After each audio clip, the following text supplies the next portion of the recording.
A transfer binge. He was like a junkie addicted to transfers. Drug addict. Yeah, it was. And that, my friend, is why you're playing FIFA to work out how to pronounce their name. That's right, yeah. NVD or Russ, did either of you get more than 91 points? I got 88.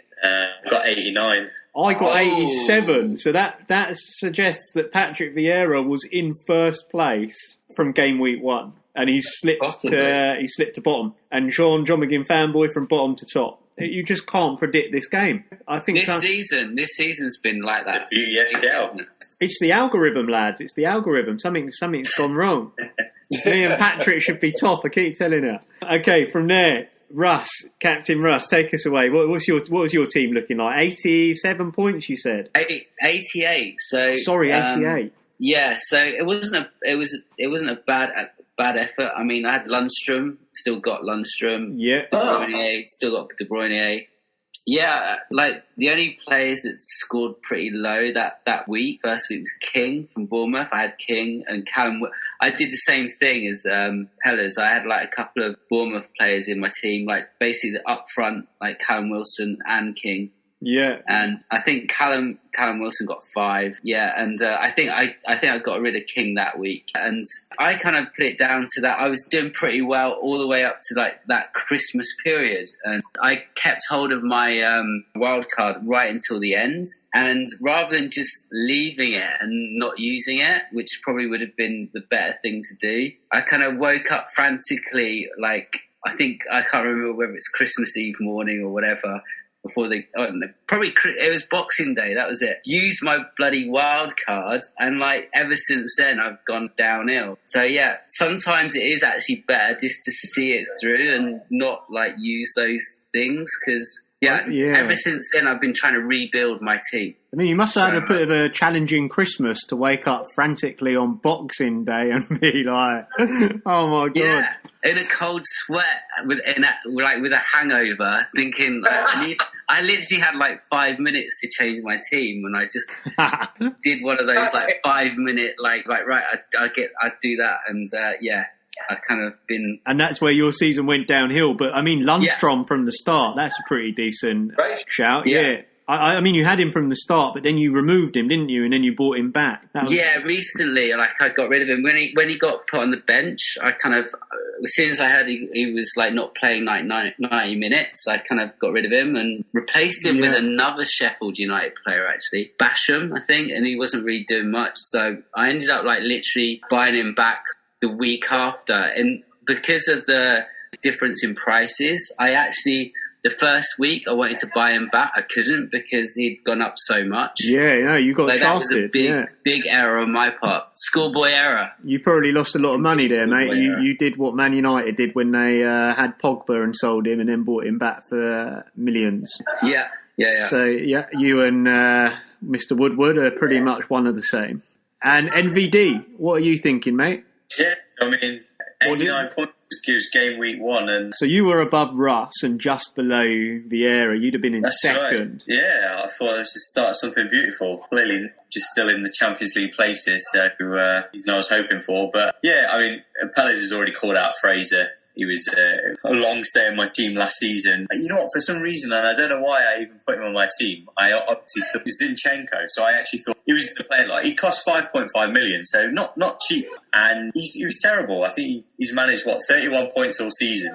A good game. He had a good 4 game weeks, or an above average start to the season, and then just nosedived. And he didn't play for a good 11, 12 game weeks or something like that. So I quickly got him out of my team. He was an absolute flop, an absolute letdown. But he had a good game week 1. He got 6 points game week 1. And you'd be thinking after game week 1, this lad's okay, you know. So exactly, and that's why I stuck with him. And then I think game week 4, he had a good game week, and then after that, he just kind of nosedived. And then I got rid of him, gave him the old heave ho.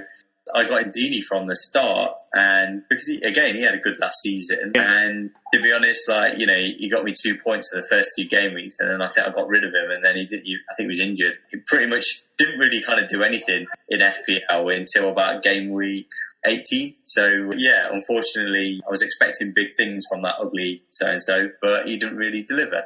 Other than that, I think the mainstays in my team, apart from the goalies, I've kept Pope and Ryan as my goalies from the start. Yeah. And Pope's been an absolute blinder. Pope's been brilliant, hasn't he? Yeah, really, really good for Burnley. He's really got amongst the points and been absolutely terrific for Burnley. Apart from that, Alexander-Arnold, as you boys have already called out, I think he's been pretty much a fixture in most people's teams. And then Salah as well. I think I got rid of him for maybe a game week or two. Apart from that, he's been there. Yeah, that's it. Not bad, mate, at all. And I had, to round it out, 87 points in game week 1. So even I was doing all right. So I would have been below you lads. Patrick Vieira, 91. Captain Russ, 89. So I'd have been in 4th, just below you, NVD.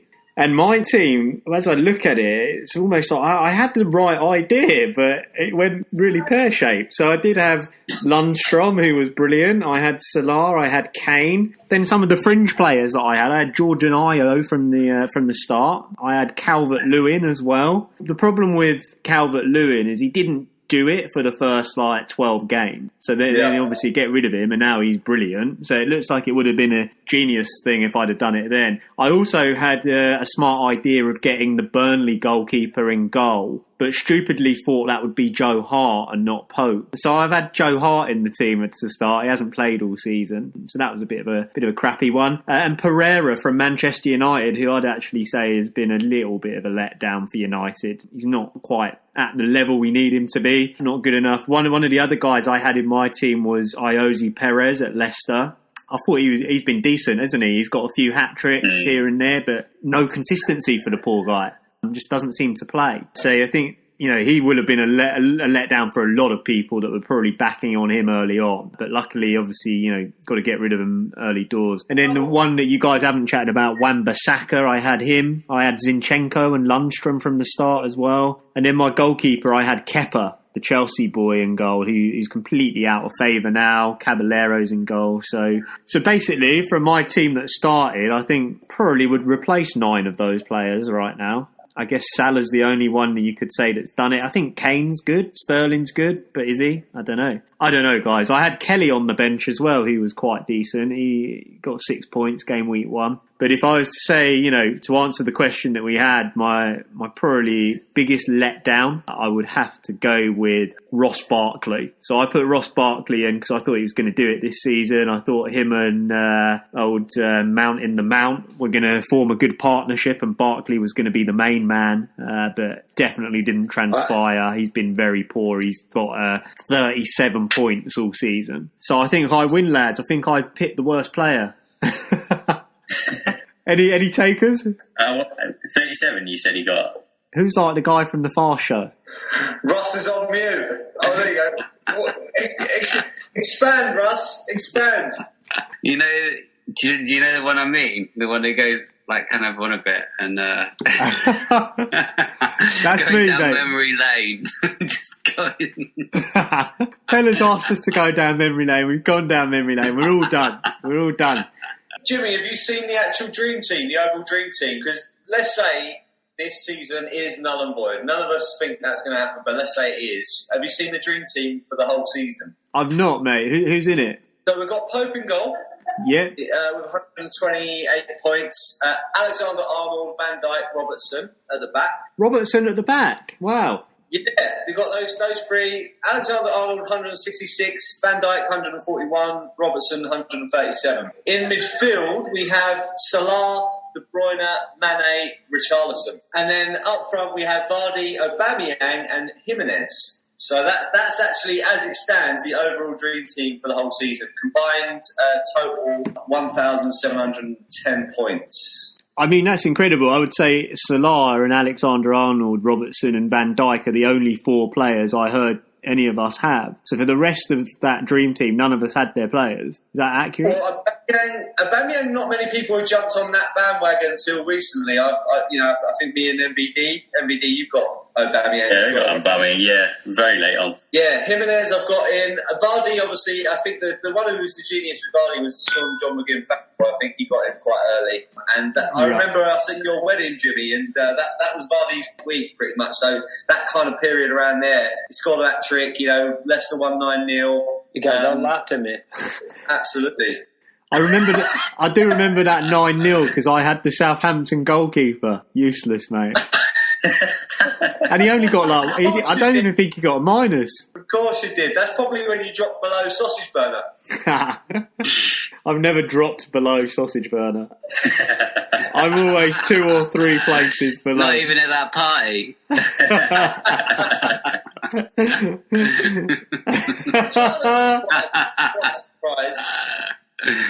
Richarlison's everyone thought at the start of the season it was going to be Sigurdsson, right?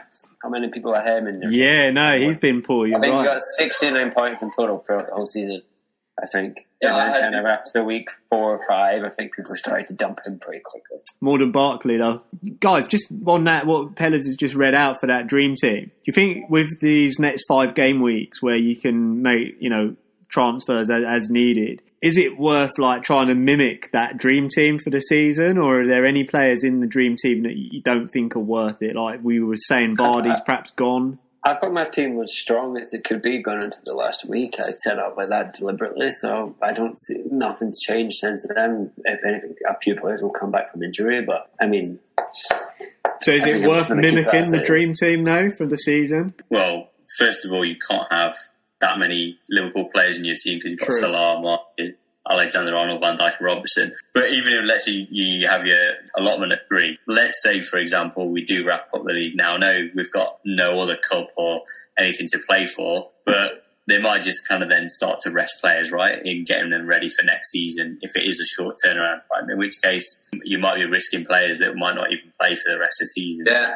And they're highly priced as well. So you got to look at those ones who are going to fight for relegation, for example, but are in amongst the points. So I think don't detract from some of those maybe lesser well-known players. Yeah. Points. That's strong advice. I'd agree with that. And I think, NVD, you make a very good point. This dream team's got 4 Liverpool players. Come on, FPL, sort it out. Don't give us a dream team that you can't actually have. That ain't a dream team, is it? Write an email, Jimmy. I'm already scribing it. I've already started. I've popped up my Gmail. There we go then. Listeners, I hope that you've enjoyed hearing our Dorset tones once again across the air. We've really missed you. Really, really missed you. Breath of fresh air.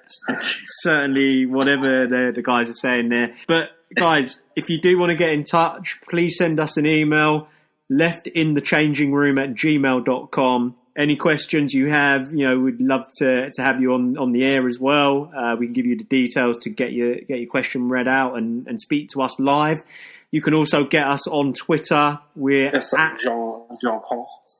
Just like Jean-Paul, at LeftBackFPL. And we're on Reddit, which I believe, NVD, that's also LeftBackFPL. Is that right? That's the one, yeah. There we go then. So, listeners, thank you so much. We will be back probably in a couple of weeks, but thoroughly enjoy being back in the studio, albeit my bedroom. Thanks a lot, gents. Speak to you all soon. Hey. Hey.